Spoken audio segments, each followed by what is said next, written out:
Yarana, bienvenue dans votre journal d'information. Voici les titres de ce samedi 14 février.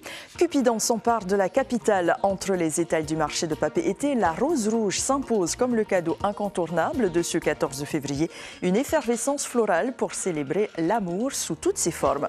Le FIFO a rendu son verdict. Le Grand Prix couronne le bouleversant Before the Moon Falls. Mais le cœur du public a battu pour Maru, le documentaire sur l'errance à Papeete. Retour complet sur le palmarès ce soir. Le camp autonomiste se fissure dans la capitale. Pour éviter la dispersion des voix, Rémi Briand lance sa liste Papeete-Namoirois, un pari sans étiquette qui mise sur le pragmatisme et la proximité pour conquérir la mairie. Le retour d'une voix d'exception 30 ans après ses débuts et l'immense succès de Oumete, Teura Poeirao rompt le silence de ses premiers pas en 1996 à son tout dernier enregistrement studio. Elle se confie ce soir en exclusivité dans notre rubrique culturelle Tehonurahua. Et puis une reine des profondeurs, Teina Hort, championne du monde de pêche sous-marine, est en lice pour les trophées du sport. Portrait d'une athlète qui a mis le monde à ses palmes. Mais d'abord, c'est un coup de semence sans précédent dans nos eaux. Jeudi dernier, la Marine nationale a intercepté un navire chargé de 2,4 tonnes de cocaïne, sans ballot qui n'était pas destiné au marché polynésien. La drogue a été détruite en mer et le navire a repris sa navigation. Une prise spectaculaire qui porte le bilan à plus de 11 tonnes saisies depuis le 1er janvier. Valeur marchande estimée de ce stock, 240 milliards de francs pacifiques.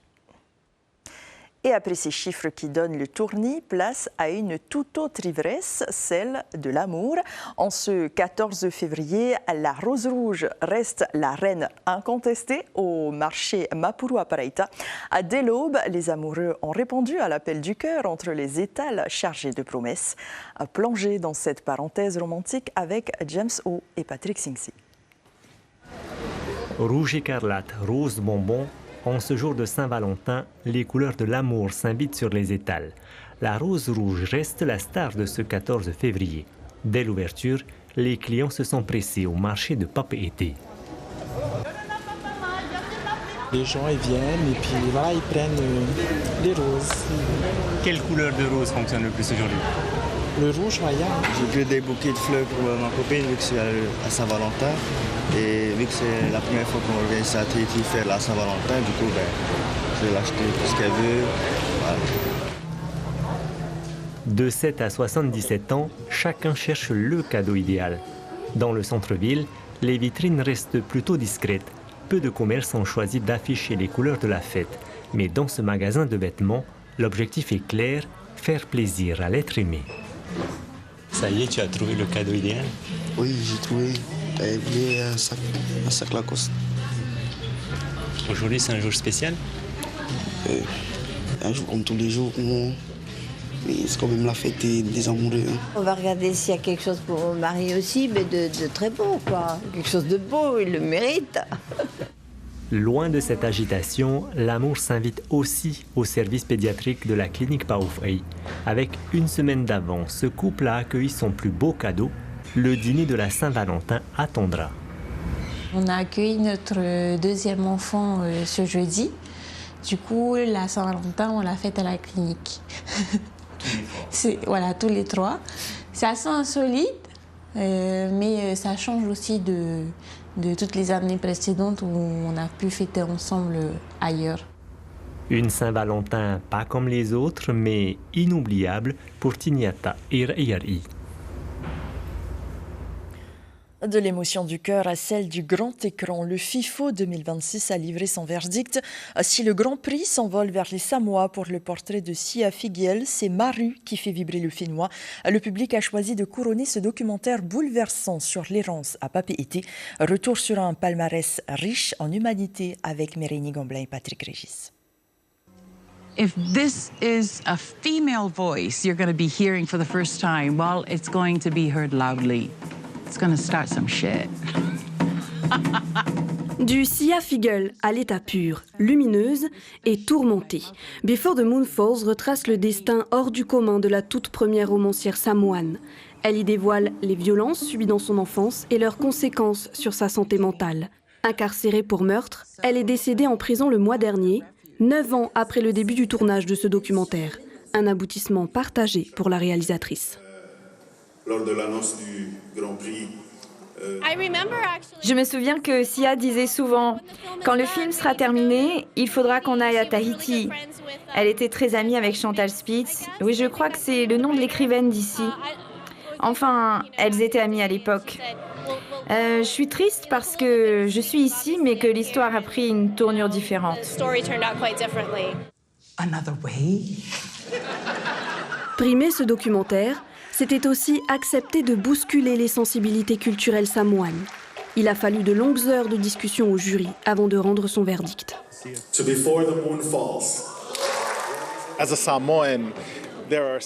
En tant que Samoan, je pense qu'il y a certaines choses qui relèvent du respect, des traditions et du protocole, et dont nous devons assumer la responsabilité.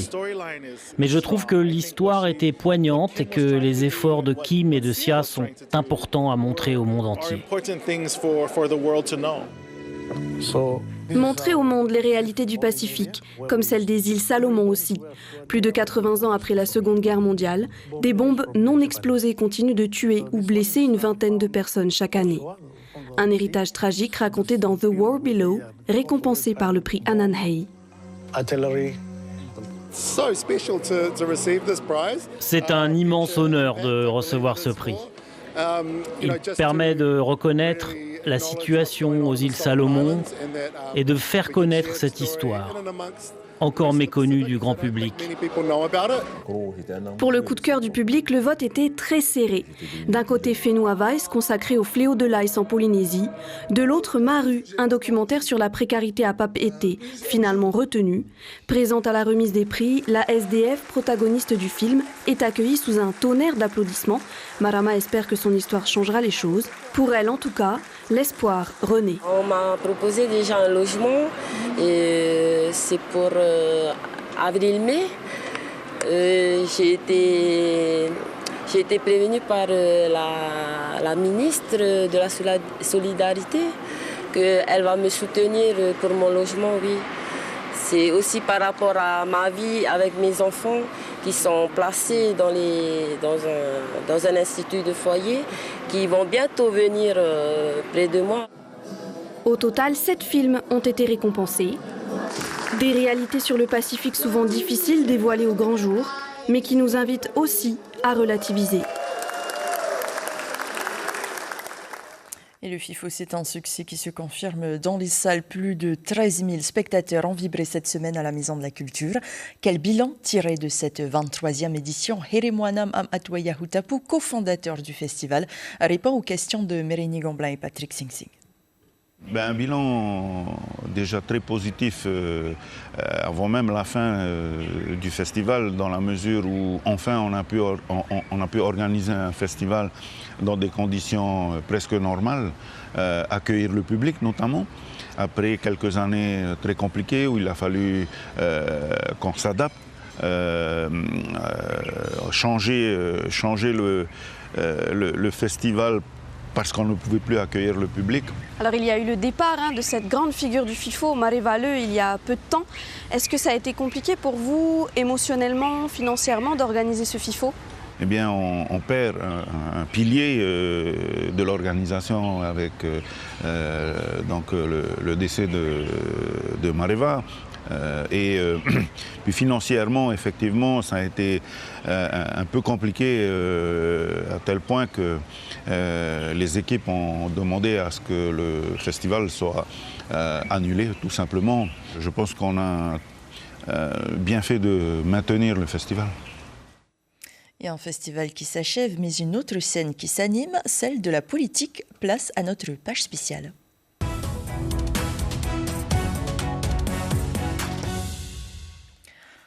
Unir pour mieux soutenir. Le bureau du TENATI a sonné la mobilisation générale pour ses candidats engagés dans la course au municipal.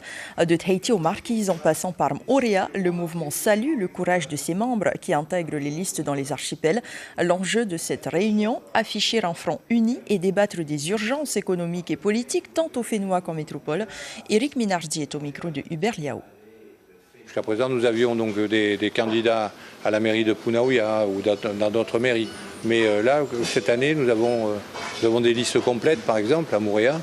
Et nous avons pas mal de gens, pas mal de nos adhérents, sympathisants, qui sont inscrits dans des listes à Faa ou à Pirée ou ailleurs. Je crois que c'est un des rares partis où nous rassemblons des Tapula, des Extawera, des Tavini, des Haïp, parce que c'est vrai que nous travaillons énormément avec des députés à l'Assemblée nationale qui travaillent sur des projets locaux. Si le soutien est total au Tenati chez les autonomistes, la famille est divisée. À Papeete, face à une union qui vole en éclats, Rémi Briand choisit de faire cavalier seul. Avec sa liste sans étiquette Papeete Namuarwa, cet autonomiste mise sur le concret, proximité et jeunesse pour éviter la dispersion des voix dans la capitale. Ismaël Tahiata, Patrick Régis. Il connaît ses rues et ses usagers mieux que quiconque. Ses murs aussi. Et ses couloirs. 39 ans au service des administrés de la capitale, ce n'est pas rien. Rémi Briand, un homme qui a à cœur de servir Papeete. Bon, on était un peu dans l'ombre, en tant que DGS, on est là jamais loin, mais toujours prêt à être présent quand on nous sollicite. On était plutôt dans le conseil. Et puis dans la protection aussi de l'administration, mais aussi des élus. Aujourd'hui, je veux passer un cap. C'est par cohérence. Et puis par responsabilité aussi. Mon idée, c'est pas le pouvoir, c'est vraiment la ville de Papeete. C'est pour ça qu'on a appelé notre mouvement Papeete Namuarwa. Avec un coût de la vie en moyenne 40% plus élevé qu'en métropole, le risque de dérives économiques et sociales est réel, surtout à Papeete. Ce qui amène au problème de sécurité. Comme les gens ils manquent d'argent, on tend à aller chercher ce que l'autre il a et que toi tu n'as pas, et ça pose souci. Et je pense que il faudrait peut-être renforcer de ce côté-là la sécurité, avoir plus de moyens pour la police surtout. Avec tous les SDF qui sont dans la vie, eux, ça n'a jamais été changé.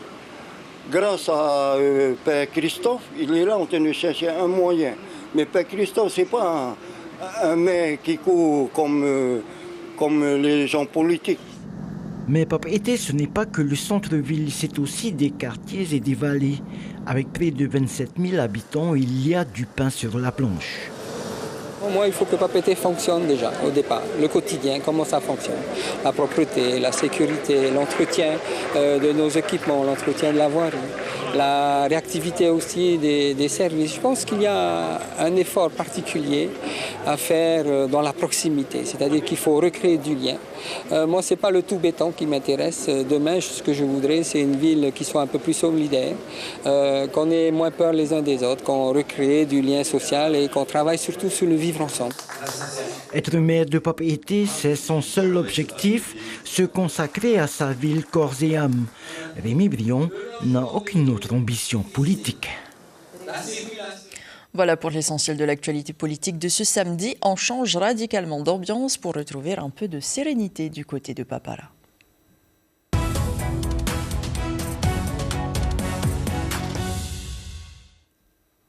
La 3e édition du Mwemoea Taurumi s'est tenue aujourd'hui. Le principe est beau, à se faire masser, renouer avec son corps et donner ce que l'on veut. Plus qu'un massage, c'est une transmission d'énergie, comme l'explique Moyana Brothers Meiro, l'organisatrice. Elle est interrogée par Patrick Régis. Massage traditionnel, en tout cas pour moi, c'est un massage qui vient apaiser les tensions. Et c'est pas que le physique, mais on va aller toucher l'âme de la personne. Et on a des messages également. On va aller toucher le corps, parce que le corps parle et nous donne les informations à traiter et à partager avec la personne. Donc voilà, c'est plus dans ce sens-là. C'est pas que du physique.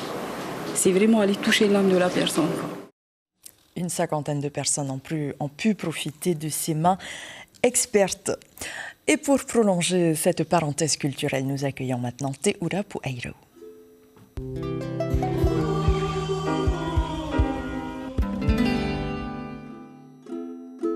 Des milliers de petites étoiles viennent danser devant tes yeux, les fleurs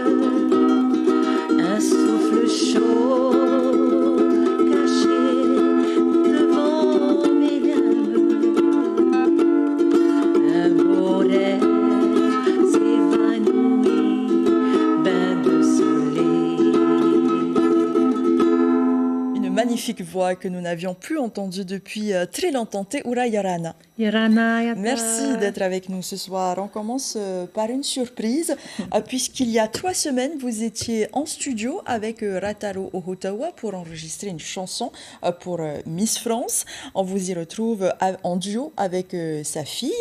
Qu'est-ce qui vous a convaincu de poser à nouveau votre voix sur un micro après tant d'années? Déjà, bonsoir à tous, bonsoir à tous nos téléspectateurs. Sayata.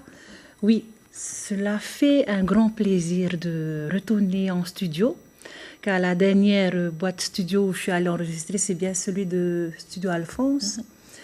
Et c'était que bonheur. Et en plus, en tant que choriste avec une des artistes réputées aujourd'hui, qui est Kawana, dont je remercie avec son papa Rataro, et pour notre Miss France aujourd'hui. Ça vous avait manqué de chanter comme ça? Énormément.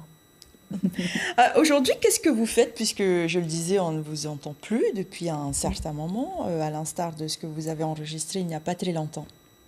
Alors, je fais des petites animations dans des restaurants comme Apuna Via le Red et bien d'autres encore. J'essaie de me promouvoir encore, mais plus comme à cette époque. Comme avant. Oui. Et nous allons justement remonter le temps à 1994. Bel Air, c'est là que tout a commencé pour vous. Quand vous repensez à cette jeune femme qui débutait dans les hôtels, quel regard est-ce que vous portez sur ce parcours qui a duré plus de 30 ans? Nostalgie, je tire leçon parce que je disais en Rio Marie que comme quoi c'est un don. Je l'ai aimé et il me manque pas. En fait, je la respecte aujourd'hui. Tirer des leçons venant de nos anciens artistes, interprètes, auteurs, compositeurs et musiciens. On vous entend, vous avez une vision très précise de ce qu'est un artiste aujourd'hui. Avec l'arrivée du numérique et des réseaux sociaux, est-ce que vous avez l'impression que le métier a perdu un peu de sa magie ou de son authenticité? Comme ça a été écrit, il y a un temps à tout. Et donc, du coup, aujourd'hui, avec l'évolution, c'est l'électronique. Que faire? Avant, c'était, il faut mettre une puce afin que les copies ne se fassent plus sur CD. Et aujourd'hui, voilà, sur Facebook, on peut tout publier. Il faut avancer avec son temps malgré tout. C'est ça, malgré tout. Et est-ce que ce nouvel enregistrement avec Rataro, c'est le premier pas vers un nouvel album, peut-être pour vous, puisque pas? Ça a pu raviver en vous une certaine flamme, ou peut-être un grand concert? Pourquoi pas? Je le redis encore, pourquoi pas? Parce que l'envie, elle est là. Et après, on est en manque de soutien. Parce qu'aujourd'hui, il en faut beaucoup. Soit il faut des petites cartes de patente, je crois. Mais c'est bien dommage parce qu'avant, c'était plutôt les productions qui nous faisaient promouvoir afin que les artistes viennent s'installer, balancent tout ce qu'il y avait au fond d'eux, avec le talent qu'ils ont reçu. Et le producteur, il fait son travail. Donc, nous promouvoir. À l'époque, c'était le CD. Aujourd'hui, on peut le faire sur le net. YouTube, on peut se promouvoir tout seul. C'est ça. Merci beaucoup, Teura Poeiro, pour ces confessions. On vous retrouve à la fin de cette édition. Merci. Et c'est ainsi que nous refermons cette page culturelle.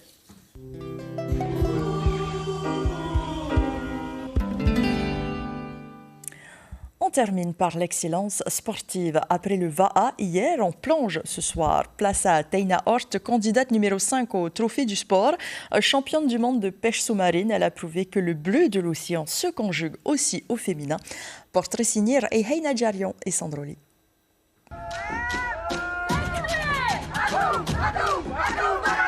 C'est une victoire qu'elle n'est pas prête d'oublier.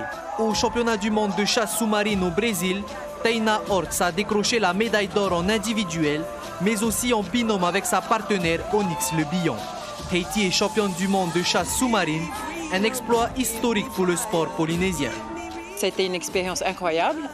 C'est la première fois pour Tahiti, pour les femmes et pour les hommes, en tout cas sous la Fédération tahitienne des sports subaquatiques de compétition. C'est un véritable honneur. Franchement, on espère que ça va inspirer d'autres jeunes filles et jeunes garçons à pratiquer ce sport qui est maintenant reconnu comme une vraie discipline sportive. Originaire de Moorea, Teina a fait ses premiers pas en compétition il y a 12 ans. Depuis, elle s'est imposée comme une figure de la chasse sous-marine. Elle souhaite désormais que son parcours puisse inspirer les plus jeunes. Il y a beaucoup de femmes qui pratiquent ce sport, mais elles ne sont pas encore conscientes de ce qu'elles sont capables de faire au niveau de la compétition. Donc c'est vraiment ça qu'on aimerait impulser chez les femmes aujourd'hui, c'est de leur montrer qu'on est capable de faire ce sport autant que les hommes. Haut de ses 44 ans, Taina ne compte pas arrêter sa chasse aux médailles. Au mois d'avril, elle participera au championnat d'Océanie, prévu en Australie. Avant de nous quitter, l'essentiel de l'actualité de ce samedi, à ce coup d'arrêt majeur porté au narcotrafic, 2,4 tonnes de cocaïne ont été saisies et détruites en haute mer par la Marine nationale. Une opération record qui porte le bilan à plus de 11 tonnes interceptées depuis le début de l'année. La zone Pacifique confirme son statut d'autoroute pour les cartels sous l'œil vigilant de l'État qui muscle sa surveillance. Ce soir, sur votre antenne, place à la détente pour votre soirée de Saint-Valentin. Vous retrouverez la suite de vos séries habituelles. C'est la fin de cette édition. Merci de votre fidélité. Passez une excellente soirée avec ceux que vous aimez. On se quitte en musique. Teura Pueiro nous offre un instant de grâce pour refermer ce journal. À demain, 19h. J'étais seule au milieu des fleurs.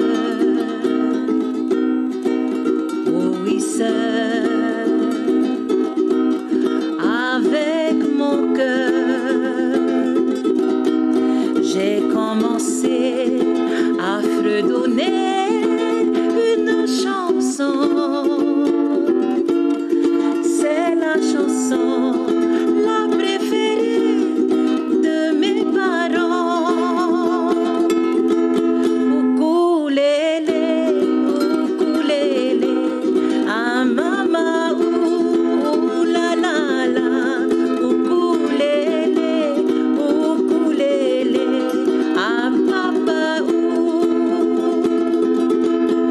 ukulélé, ukulélé, ah maman, ouh la la la, ukulélé, ukulélé, ah papa. J'étais seule au milieu de vous, oui seule, et mon cœur lourd. Je suis venue pour vous chanter cette chanson. C'est la chanson, je l'ai gardée depuis enfant. Ukulélé, ukulélé, ah maman, ouh la la la, ukulélé, ukulélé, ah papa,